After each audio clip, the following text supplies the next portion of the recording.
તો નમસ્કાર દર્શક મિત્રો, આપની સાથે હું છું દેવ અને આપ જોઈ રહ્યા છો ઇન્ડિયન ન્યૂઝ ગુજરાત।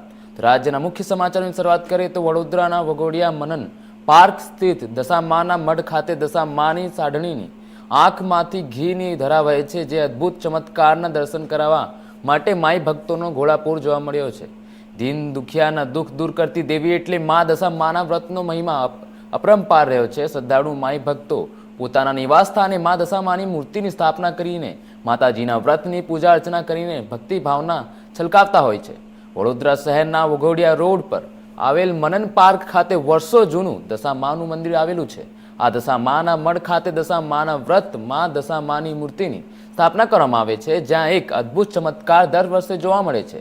દશામાની સાંઢણીની ડાબી આંખમાંથી ઘીની ધારા વહે છે અને આરતીના સમયે સીતા માતાના હાથમાંથી કંકુ ઝરતું હોય છે, જે આ અદ્ભુત ચમત્કારના દર્શન કરવા માટે માઈ ભક્તોનું ઘોડાપૂર ઉમટી પડ્યો હોય છે અને આ અદ્ભુત ચમત્કાર દર્શન કરીને માઈ ભક્તો પોતાને નસીબદાર માની રહ્યા છે। દશામાની સાંઢણીની ડાબી આંખમાંથી ઘીની ધારામાંથી વહેતી ઘી માતાજીના આરતી કરવા માટે ઉપયોગમાં લેવામાં આવે છે, જેમાં જ્યારથી દશામાના મૂર્તિની સ્થાપના કરવામાં આવે છે તે દિવસથી દશામાની સાંઢણીની ડાબી આંખમાંથી ઘીની ધારા ચમત્કારિક રીતે શરૂ થઈ જાય છે। જય માતાજી। આ દશામાનો મઢ મનન પાર્ક સોસાયટી કલા દર્શનની પાછળ ડીમાર્ટની સામે દશામાનો મઢ આવેલો છે। આ ખાસું પુરાણું મંદિર છે। અહીંયા 30 થી 35 વર્ષ થઈ ગયા છે।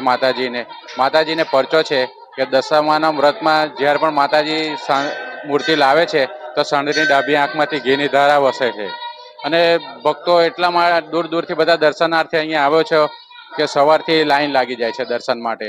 તે રાત્રે 12 વાગ્યા સુધી લાઈન દર્શન થાય છે અને હું વલસાડ જિલ્લાનો રહેવાસી છું।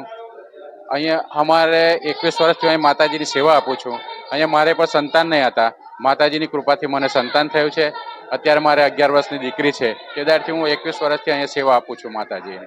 અમે દર્શન કરવા માટે આવ્યા છે। ઘણા બધા પરચા સાંભળ્યા છે માતાજીના અને રીલ્સો પણ ઘણી બધી જોઈ છે કે માતાજીનો પરચો બહુ ખૂબ સરસ છે। જે મનોકામના બધા માંગે છે એમની પૂરી થાય છે બધાની અને ઘણા સમયથી આ માતાજીનું મંદિર છે, પણ અમે આજે પહેલી જ વાર દર્શન કરવા આવ્યા છે।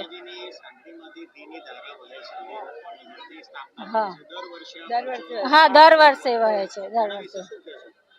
એ તો હવે ભગવાનનો ચમત્કાર છે, એક શ્રદ્ધા ભગવાન પ્રત્યે કે એમના આંખોમાંથી ઘીની ધારા હોય। બાકી આવું તો ચમત્કાર વિશે શક્ય જ નથી કશું। તો માતાજીનો એક ચમત્કાર જ કહેવાય આવી રીતે ને એક એ પણ બાબત કે ભક્તોને દર્શન દે એ પણ એક ચમત્કાર જ કહેવાય। બાકી આપણાથી તો કાળા માનવી આપણાથી તો શક્ય છે જ નહીં કે આવું કંઈ ચમત્કાર આપણાથી જોઈ શકાય। હું મંદિર વિશે એટલું જ કહેવા માંગુ છું કે આ મંદિર બહુ વર્ષો પુરાણું છે। એક મુસલમાનને સપનામાં માતાજી આવ્યા, ખાડો ખોદ્યો તો અહીંયા 5 મૂર્તિ નીકળી ગઈ અને વર્ષોથી મંદિર છે। ઘરમાં મંદિર હતું ત્યારથી અહીંયા દશામાના મઢ તરીકે પ્રખ્યાત છે। મનન પાર્ક દશામાનો મઢ વડોદરા। તો અહીંયા હું વર્ષોથી એક કેસેટથી લઈને અત્યાર સુધી યુટ્યુબ પર પણ ઘણા ગીતો છે, મેં પોતે એનો સાક્ષી છું। ઘણા ગીતો લખ્યા છે, એના માધ્યમથી પણ પ્રચાર સારો થયો છે અને માતાજી અહીંયા દશામાં હાજરા હજુર છે। સીતામાના હૃદયે જે દશામાં રમી રહ્યા છે ત્યાં હાજરા હજુર છે, સાક્ષાત છે અને લોકો શ્રદ્ધા આસ્થાથી અહીંયા